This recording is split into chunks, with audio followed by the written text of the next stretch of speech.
आइए अभी जानते हैं स्टैंडिंग ऑर्डर सर्टिफिकेशन कैसे होता है।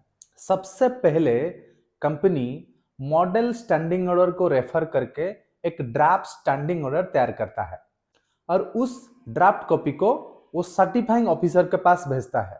कितना कॉपी भेजता है? 5 कॉपी भेजता है। जब सर्टिफाइंग ऑफिसर के पास ड्राफ्ट स्टैंडिंग ऑर्डर पहुंच जाता है, वो तुरंत ये पता लगाता है कंपनी के साथ कौन सा ट्रेड यूनियन एफिलिएटेड है। जो ट्रेड यूनियन एफिलिएटेड होता है उसको तुरंत नोटिस भेजता है, स्टैंडिंग ऑर्डर मिला है, आप इसको चेक करो। अभी आपके मन में यह सवाल उठ रहा होगा कि अगर जिस कंपनी में ट्रेड यूनियन नहीं होगा उसमें उस केस में क्या किया जाएगा।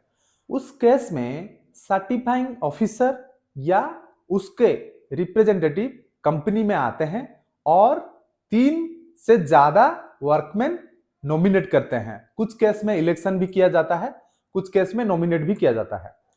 जब कंपनी के तरफ से 3 वर्कमैन प्रेस्क्राइब हो जाते हैं, उनको स्टैंडिंग ऑर्डर की नोटिस भेजा जाता है और उनका ओपिनियन लिया जाता है।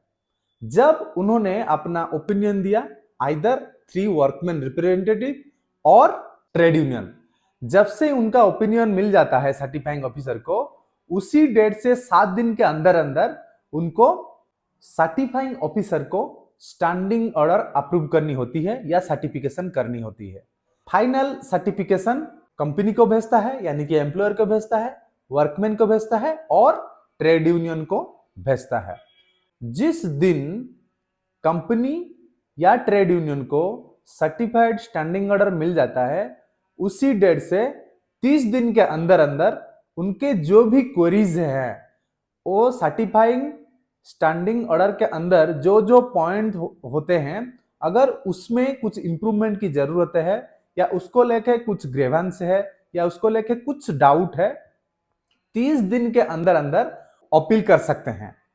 कैसे अपील करेंगे? एक फॉर्म 4 का एप्लीकेशन होता है जिसको मेमोरेंडम ऑफ अपील कहा जाता है और उसी के साथ सर्टिफाइड स्टैंडिंग ऑर्डर को कॉपी को लगा के अपीलेट अथॉरिटी को देना होता है।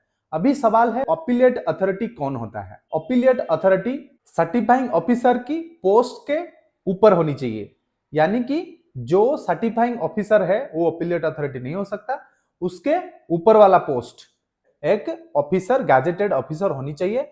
उनको अपील किया जाता है कि साहब ये पॉइंट में इंप्रूवमेंट होती है। उस पॉइंट के ऊपर ऑब्जर्व करने के बाद या इन्वेस्टिगेशन करने के बाद अपीलेट अथॉरिटी उसको, उस पॉइंट को चेंज करने का डिसीजन लेता है और फिर से नया स्टैंडिंग ऑर्डर रिलीज करता है।